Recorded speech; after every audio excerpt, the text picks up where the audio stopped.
Katoro, mna mwamko mkubwa, mjipigie makofi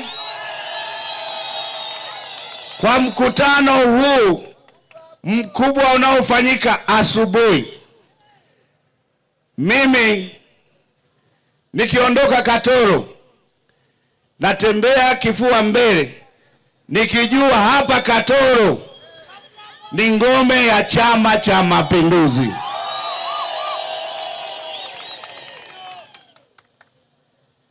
Sasa Katoro ni jimbo,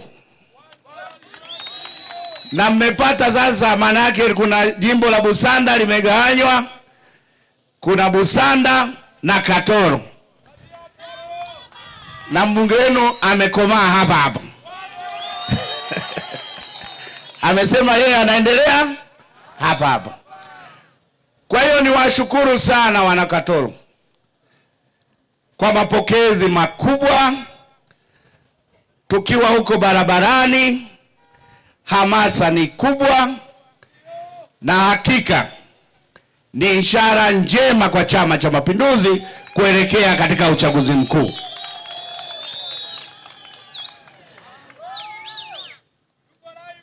Leo narudi Katoro hapa katika jimbo la Katoro ambalo ndio jimbo jipya.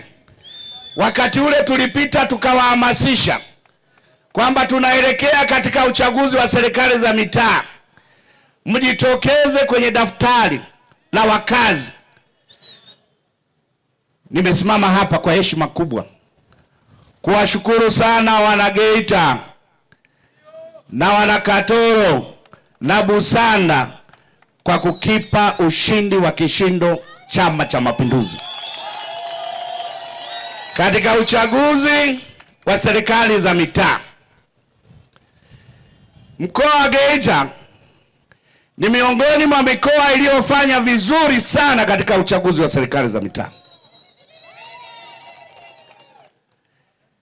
Na sisi tunaamini kwamba wananchi wanapokwenda kufanya uamuzi wa kuchagua viongozi na chama, wanafikiria mambo mengi sana. Sisi tunaamini wana Geita, wana Busanda, Katoro, mlikipa ushindi Chama cha Mapinduzi kutokana na utekelezaji mzuri wa ilani ya uchaguzi.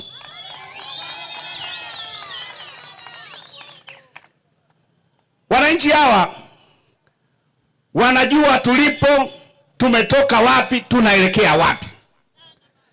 Na uhakika wao muda wote ni uwepo wa Chama cha Mapinduzi. Mimi nilikuwa naibu waziri wa maji. Huyu mkurugenzi wa mamlaka ya maji ndio alikuwa katibu wangu nikiwa naibu waziri wa maji. Anajua tulikuja hapa, kulikuwa na shida kubwa ya maji. Chini ya uongozi wa Dr. Samia Suluhu Hassan, kero ya maji inaenda kwisha baada ya mradi wa bilioni 6.3 kutekelezwa kati ya Buselesele na hapa Katoro. Piga makofi kwa Dr. Samia Suluhu Hassan.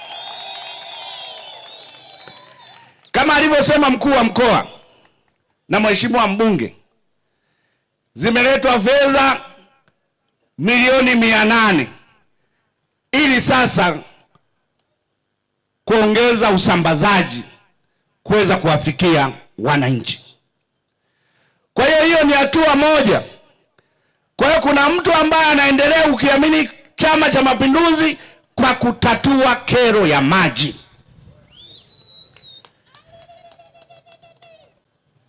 Mengine yameelezwa. Tulipita wakati fulani hapa palikuwa bize, lakini ikifika usiku giza. Na mji huu ni mji wa kibiashara. Kwa kutambua hilo, Dr. Samia Suluhu Hassan ameleta fedha kuwawekea taa 170 katika mji wenu. hiyo yapo mambo mengi yaliyofanywa, na hilo jambo lingine, kuna hospitali, kuna barabara zimeelezwa hapa. Kwa hiyo tunaamini kabisa kwamba miradi ya maendeleo imekuwa sehemu ya kuwashawishi wananchi kukiamini Chama cha Mapinduzi.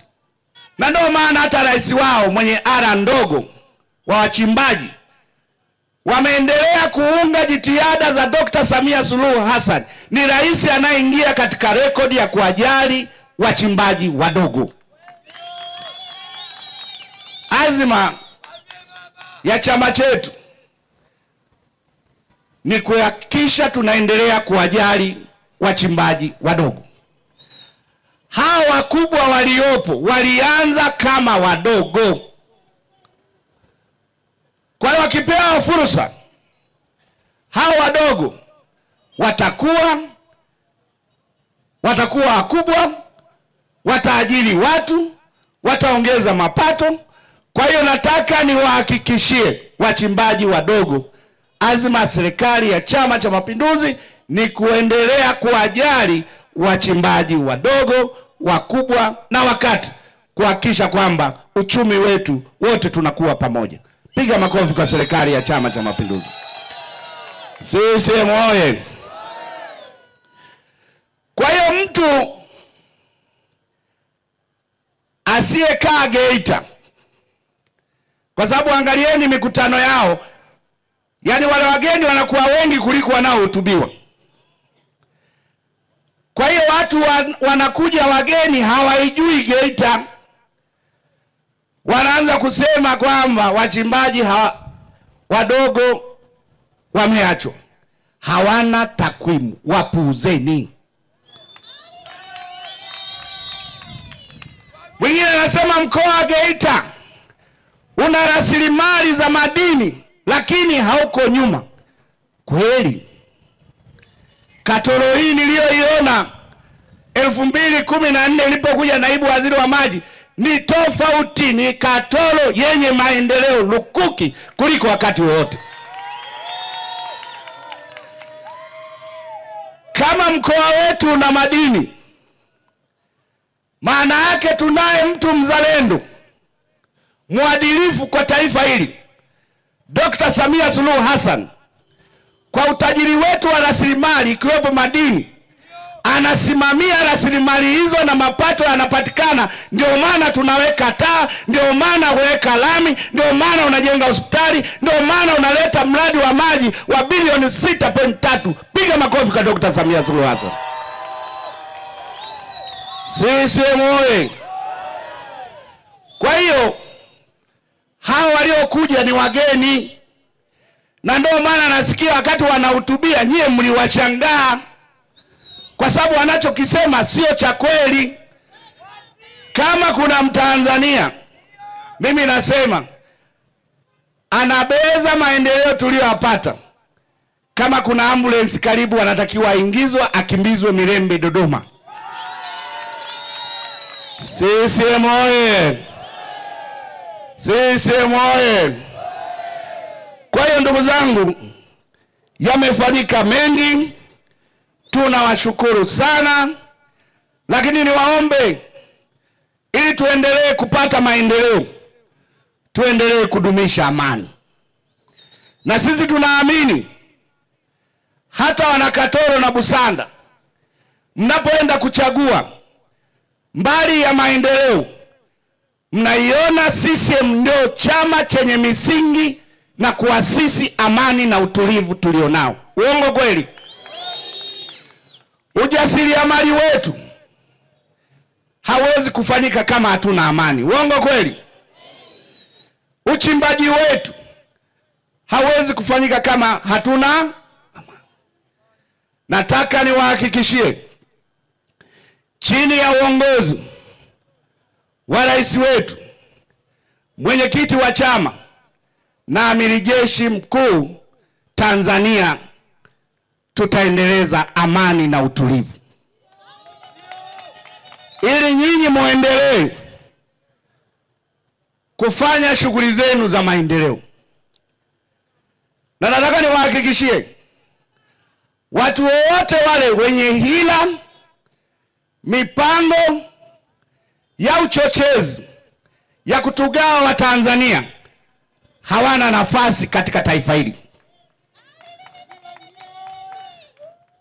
Hata hili, na nafikiri nisemee hapa, kwenye mitandao ya kijamii tunaona sijui mwanaharakati Martha Karua na wenzake wamezuiliwa airport, walikuwa wanakuja kwenye kesi ya Tundu Lissu. Nataka niseme nisiseme, Tanzania hii ni nchi huru, ni dola iliyokamilika yenye mamlaka kamili, ina uwezo wa kuruhusu au kutoruhusu mgeni yeyote kuingia Tanzania. Kwa hiyo hatuwezi kulazimishwa.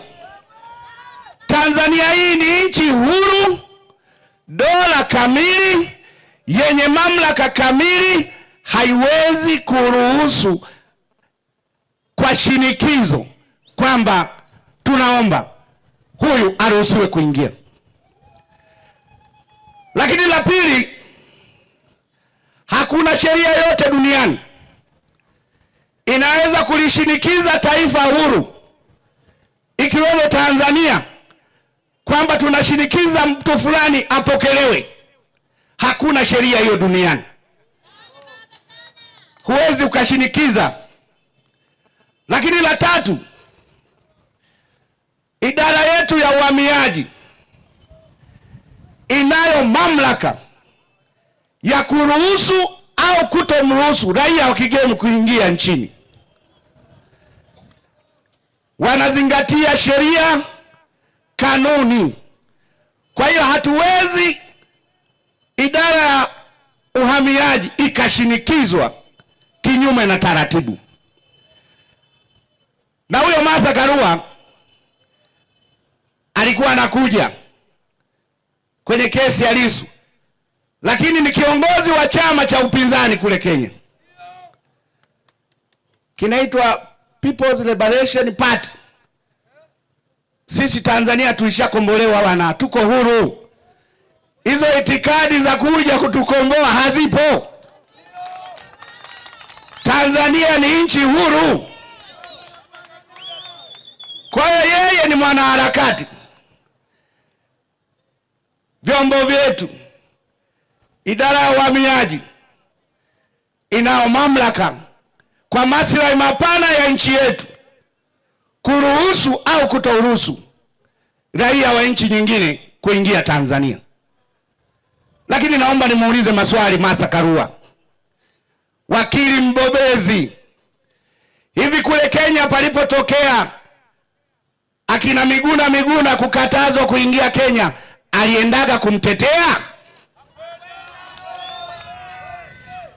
Wiki hii kuna gavana, kuna mbunge wana kesi huko. Mbona alienda kuwatetea nchini kwake? Kwa hiyo wakili wake una maana sana akija Tanzania au akienda Uganda. Na watu wanasema uhisani huanzia nyumbani. Mbona wengine wanaopata matatizo wakiwa kule hawatetei, anakuja Tanzania? Tumemshitukia. CCM oye! Tumestuka. Yeye ni mwanaharakati. Wana rekodi huko za Kenya hazijafutwa. Tanzania ni nchi salama, ni ya mfano. Uhusiano wetu na Kenya ni wa kihistoria, ni ndugu wa pamoja katika Afrika Mashariki. Tutaendelea kushirikiana na Wakenya bila wasiwasi kabisa, na sio kwa sababu ya Martha Karua. CCM oye! Mahusiano ya Tanzania na Kenya ni mazuri kuliko wakati wowote.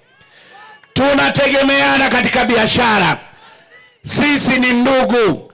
Na wanaosema huu ndo mwanzo wa Afrika Mashariki kufa, hamna, haifi ngo kwa sababu hiyo. Rais wetu Dr. Samia Suluhu Hassan ameapa kuilinda nchi yetu, mipaka yetu, kulinda amani, na waomba tusimame na Dr. Samia Suluhu Hassan. CCM oye!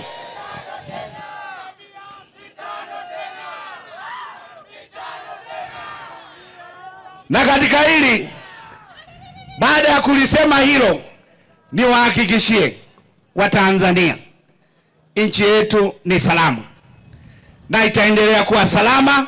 Tutakwenda katika uchaguzi tukiwa salama, tutamaliza uchaguzi tukiwa salama. CCM oye!